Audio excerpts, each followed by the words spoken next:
ਅੱਜ ਇੱਕ ਬੰਦੇ ਨੇ ਸਬਜ਼ ਮੰਡੀ ਦੇ ਵਿੱਚ ਮਾਲਟਿਆਂ ਦੀ ਪੱਲੀ ਚੋਰੀ ਕਰ ਲਈ। ਥੋੜਾ ਜਿਹਾ ਅੱਗੇ ਗਿਆ ਤੇ ਬੰਦਿਆਂ ਨੇ ਦਬੋਚ ਲਿਆ। ਉਹਨੇ ਕਿਹਾ ਕਾਕਾ ਕਿੱਥੇ ਚੱਲਾਂ ਪੱਲੀ ਲੈ ਕੇ। ਉਹਨਾਂ ਨੇ ਭਾਈ ਉਹਨੂੰ ਫੜਿਆ ਤੇ ਮੰਡੀ ਦੇ ਸਦਰ ਕੋਲ ਆ ਗਏ। ਉਹਨੇ ਕਿਹਾ ਜਨਾਬ ਅਸੀਂ ਚੋਰ ਫੜਿਆ ਵਾ ਤੇ ਸਾਡਾ ਇਨਸਾਫ ਕਰੋ। ਉਹਨੇ ਕਿਹਾ ਕੀ ਚੋਰੀ ਕੀਤਾ? ਉਹਨੇ ਕਿਹਾ ਜੀ ਇਹਨੇ ਮਾਲਟਿਆਂ ਦੀ ਪੱਲੀ ਚੋਰੀ ਕੀਤੀ। ਉਹਨੇ ਕਿਹਾ ਸਾਹਮਣੇ ਰੱਖੋ। ਉਹਨੇ ਕਿਹਾ ਮਾਲਟੇ ਗਿਣੋ ਕਿੰਨੇ ਆ?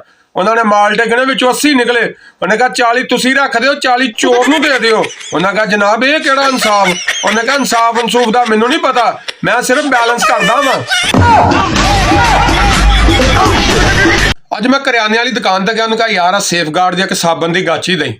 ਉਹਨੇ ਜਨਾਬ ਮੇਰੇ ਅੱਗੇ ਕਾਗਜ਼ ਪੈਨਸਲ ਰੱਖ ਦਿੱਤੀ। ਮੈਂ ਕਿਹਾ ਜਨਾਬ ਇਹ ਕੀ? ਉਹਨੇ ਕਿਹਾ ਜੀ ਲਿਖ ਕੇ ਦਿਓ ਕਿ ਤੁਸੀਂ ਸਾਬਣ ਦਾ ਗਲਤ ਇਸਤੇਮਾਲ ਨਹੀਂ ਕਰੋਗੇ। ਮੈਂ ਕਿਹਾ ਜਾਣਦੇ ਯਾਰ ਮੈਂ ਬੁੱਢਾ ਬੰਦਾ। कहना नहीं जनाब कंपनी का हुक्म आ। सवाल तो बनता है जवाब तो देना पड़ेगा।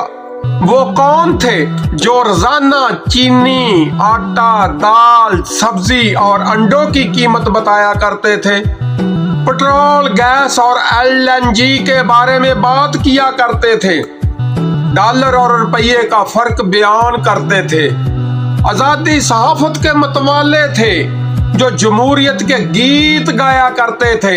कहाँ गए वो अनमोल खोती के बच्चे? हुकूमत में आने से केवल PDM नामी कबीले का दावा था। शहबाज शरीफ वजीर आजम बनते ही जादू की छड़ी कमाएंगे और दुश्वारी के पहाड़ रुई की तरह उड़ जाएंगे। ये ही नासिर कहते थे पहले असेंबली तोड़ दो के नारे लगाते रहे। हम इंतजार कर रहे हैं।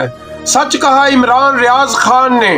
पहले आपने चैलेंज किया कि असेंबली तहलील करो और अब ये बयान कोई दीन ईमान है या हर बयान सिर्फ सियासी बयान?